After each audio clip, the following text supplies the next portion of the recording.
ये प्रॉब्लम है। Consider a matrix A with integer entries such that A I J equals to 0, जहाँ पर आई greater than है जे से। तो आई ग्रेटर देन जे है, इसका मीनिंग है कि सभी प्रिंसिपल डायगोनल और प्रिंसिपल डायगोनल से जो नीचे की एंट्रीज होंगी वो सारी ज़ीरो होंगी।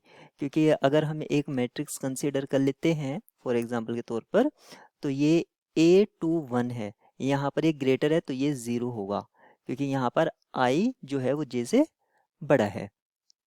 और इस सभी के लिए जहाँ पर i कहाँ से कहाँ तक वेरी कर सकता है, 1 से लेके n तक। साथ ही साथ ai इक्वल्स टू 1, और i क्या है, 1 से लेके n तक वेरी कर सकता है। यानी कि A11 ये भी 1 है, A22 जहाँ पर i का वैल्यू क्या हो जाता है 2, ये भी 1 है। यानी कि सभी प्रिंसिपल डायगोनल एलिमेंट्स जो हैं आपके 1 है, और बिलो प्रिंसिपल डायगोनल ये सारे क्या हैं, 0। बिलो प्रिंसिपल डायगोनल क्या है, 0। तो जो भी 0 और नॉन ज़ीरो एंट्रीज हैं, जहाँ जिसको मैं हैश सिंबल से डिनोट कर रहे हैं, ये क्या है, कॉम्बिनेशन ऑफ 0 और सम नॉन ज़ीरो नंबर्स। इस तरह से मैट्रिक्स है। अब हम यहाँ पर ये देख सकते हैं कि जो मैट्रिक्स ए है, ये मैट्रिक्स ए एक अपर ट्रायंगुलर मैट्रिक्स है जिसकी प्रिंसिपल डायगोनल में सभी 1 है। तो इसकी सारे के सारे आइगन वैल्यूज क्या होंगे, 1। All eigen values are 1। तो सभी आइगन वैल्यू 1 है, तो हम यहाँ से कह सकते हैं कि प्रोडक्ट ऑफ आइगन वैल्यू भी क्या आएगा, 1 आएगा, और डिटर्मिनेंट ऑफ ए यहाँ पर क्या हो जाएगा, 1। अगर हम यहाँ से ए इनवर्स को फाइंड आउट करने की कोशिश करते हैं तो वो कैसे निकालते हैं, 1 upon determinant of A into adjoint of A. यहाँ से अगर हम इस कंसेप्ट को यूज़ करते हैं कि ए इनवर्स, क्योंकि डिटर्मिनेंट ऑफ ए क्या हो गया, 1 हो गया, तो ये किसके इक्वल आएगा, एडजॉइंट ऑफ ए। अब क्योंकि मैट्रिक्स की जो एंट्रीज हैं वो रियल एंट्रीज हैं, और रियल एंट्रीज होने के साथ साथ इंटीजर एंट्रीज हैं, इंटीजर। तो जो एडजॉइंट ए आएगा वो भी क्या आएगा आपका, इंटीजर एंट्रीज में आएगा, इंटीजर एंट्रीज में आएगा। तो A inverse exist, no doubt. A inverse कैसे एग्जिस्ट करता है, क्योंकि determinant of A not equals to 0। A inverse exist करता है जिसकी एंट्रीज क्या होंगी, इंटीजर होंगी। तो ऑप्शन ए यहाँ पर देखिए, ए inverse exist and it has integer entry, ये ऑप्शन यहाँ पर ट्रू हो जाता है। फिर वो कहते हैं ऑप्शन बी में entries that are not integer, ये ऑप्शन फॉल्स हो जाता है। अब क्योंकि अगर हम कोई मैट्रिक्स है तो उसका कोई ना कोई कैरी इक्वेशन होगा, क्योंकि इस मैट्रिक्स का अगर हम साइज ले लेते हैं n क्रॉस n, तो इसका जो कैरी इक्वेशन होगा वो n डिग्री पॉलिनोमियल होगा। और कैले हैमिल्टन थ्योरम से हम ये कह सकते हैं कि कोई भी मैट्रिक्स अपनी कैरी इक्वेशन को सेटिस्फाई करता है, और कैरी इक्वेशन को सेटिस्फाई करता है जिसका इन्वर्स एग्जिस्ट कर रहा है, तो हम उस मैट्रिक्स को थ्रू आउट मल्टीप्लाई करा सकते हैं इन्वर्स से, ए इन्वर्स से। और यानी कि हमने देख रखा है, ये हमें अंडरस्टूड है कि ए इन्वर्स को हम लिख पाएंगे पॉलिनोमियल फंक्शन की फॉर्म में। एग्जाम्पल के तौर पर आप ले लीजिए जैसे कि ये सपोज करिए एक्स स्क्वेयर माइनस 1, ये आपका एक कैरी इक्वेशन है। तो यानी कि A square minus identity equals to 0। और अगर मैं यहाँ से ए इनवर्स से मल्टीप्लाई करा देता हूँ, या आप यहाँ पर ए क्यूब ले लीजिए समझने के लिए। तो अगर मैं ए इनवर्स से मल्टीप्लाई कराता हूँ दोनों साइड, तो A square minus A inverse equals to 0, यानी कि मैं लिख सकता हूँ A inverse equals to A square और सम अदर फंक्शन ऑल्सो। यानी कि ए इनवर्स को अब यहाँ की वर्किंग से या कंप्यूटेशन से अंडरस्टैंड कर सकते हैं कि जो पॉलिनोमियल आएगा, कैरेक्टरिस्टिक पॉलिनोमियल, उसको हम पॉलिनोमियल फॉर्म में ए इनवर्स को लिख पाएंगे। तो यहाँ पर और जो उसके कोफिशिएंट होंगे वो इंटीजर होंगे, ऑब्वियस सी बात है। तो ऑप्शन सी भी यहाँ पर ट्रू हो जाता है। फिर वो कह रहा है A inverse is not a power of A. हम यहाँ पर देख ही चुके हैं कि ए इनवर्स क्या है, एडजॉइंट ऑफ ए है, एडजॉइंट ऑफ ए।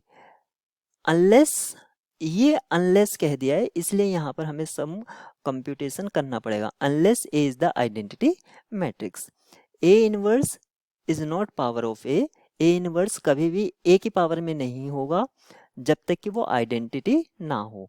यानी कि अगर आइडेंटिटी है ए इक्वल्स टू आइडेंटिटी है, तब ए इनवर्स जो होगा वो भी क्या होगा, आइडेंटिटी की पावर में हम उसको लिख पाएंगे।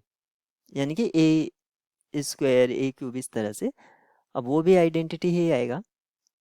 तो हम लेट कर लेते हैं, let A inverse equals to some power of ए।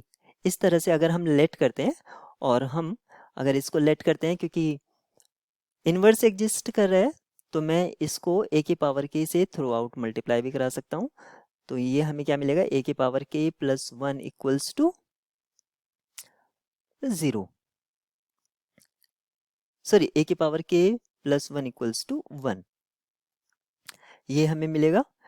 अब ये क्या हो गया है, एक तरह से एनिलेटिंग पॉलिनोमियल हो गया, यानी कि ए की पावर के प्लस 1 माइनस, क्योंकि ये आइडेंटिटी ले सकते हैं आप, minus identity equals to 0, annihilating polynomial हो गया है ये। अगर ये एनिलेटिंग पॉलिनोमियल है तो मैं इसको लिख सकता हूँ एनिलेटिंग पॉलिनोमियल एक्स की फॉर्म में क्या होगा, एक्स की पावर के प्लस 1 माइनस 1, ये हमारा एनिलेटिंग पॉलिनोमियल हो गया है। और हम जानते हैं कि जो मिनिमल पॉलिनोमियल है, मिनिमल पॉलिनोमियल जो है वो एनिलेटिंग पॉलिनोमियल को हमेशा डिवाइड करता है। अब क्योंकि ए की सभी आइगन वैल्यू क्या थी, ए की जो सभी आइगन वैल्यू थी वो आपकी 1 थी, ऑल आइगन वैल्यूज, यानी कि लैम्डा आई क्या था, 1 था। तो इसका जो मिनिमल पॉलिनोमियल होगा वो क्या होगा, x माइनस 1 होगा। ये x के टर्म में mx यानी कि मिनिमल पॉलिनोमियल होगा। तो जो मिनिमल पॉलिनोमियल है वो एनिलेटिंग पॉलिनोमियल को हमेशा डिवाइड करता है, ये भी हम जानते हैं। तो हम एनिलेटिंग यानी कि मैं लिख लेता हूँ, मिनिमल पॉलिनोमियल जो है एनिलेटिंग पॉलिनोमियल को डिवाइड करता है। और जो एनिलेटिंग पॉलिनोमियल है वो क्या है, आपका है x की पावर k प्लस 1 माइनस 1, ये हमें दे रखा है। तो 1 तो इसका रूट होगा ही, तो मैं इसको लिख सकता हूँ x माइनस 1, यानी कि ये यहाँ पर क्या है, एक इक्वेशन है जो क्या है, kth plus 1, k plus 1 root of unity, ये इसके सॉल्यूशन होंगे। k प्लस 1 th, यानी कि nth root of unity type का कंसेप्ट यहाँ पर यूज हो रहा है। तो जिसमें से एक रूट क्या है, 1 है, और बाकी के रूट को मैंने मान लिया है a1 a2 यानी कि x minus a2 and so on up to x minus a k मान लीजिए। एक रूट जिसमें से 1 हो गया है, और k रूट क्या है, a आईज, यानी कि जो a आईज हैं ये क्या है, रूट्स हैं, या nth रूट कह दे दीजिए इसको, nth रूट्स। और हमें यहाँ पर ये भी पता चल गया है कि मिनिमल पॉलिनोमियल जो है वो क्या है, x माइनस 1 है। जब हमें ये पता चल जाता है कि मिनिमल पॉलिनोमियल इसका x माइनस 1 है, और हम ये भी जानते हैं कि कोई भी मैट्रिक्स अपने मिनिमल पॉलिनोमियल को सेटिस्फाई करता है, तो ये क्या हो जाएगा, M A equals to 0, that is a minus identity equals to 0 implies a equals to identity. यहाँ से हमें ये पता चल जाता है, यानी कि a इज आइडेंटिटी है। तो जब भी हम कोई पावर कंसीडर कर रहे हैं, यानी कि a inverse equals to a की पावर समथिंग, यहाँ पर जो हमने अज्यूम किया था, ये अगर हम इसको लेके चल रहे हैं तो कभी भी हमें पावर के फॉर्म में a इनवर्स नहीं मिल रहा है, a की पावर के इनवर्स में नहीं मिल रहा है। तो यहाँ पर जब तक कि वो आइडेंटिटी मैट्रिक्स ना हो, तो ऑप्शन डी भी हमारा ट्रू हो जाता है। तो इस प्रॉब्लम के लिए जो हमारे पास की है, इस प्रॉब्लम के लिए जो की है वो क्या है, ए सी एंड डी। इस प्रॉब्लम के लिए की क्या होगा, ए सी एंड डी।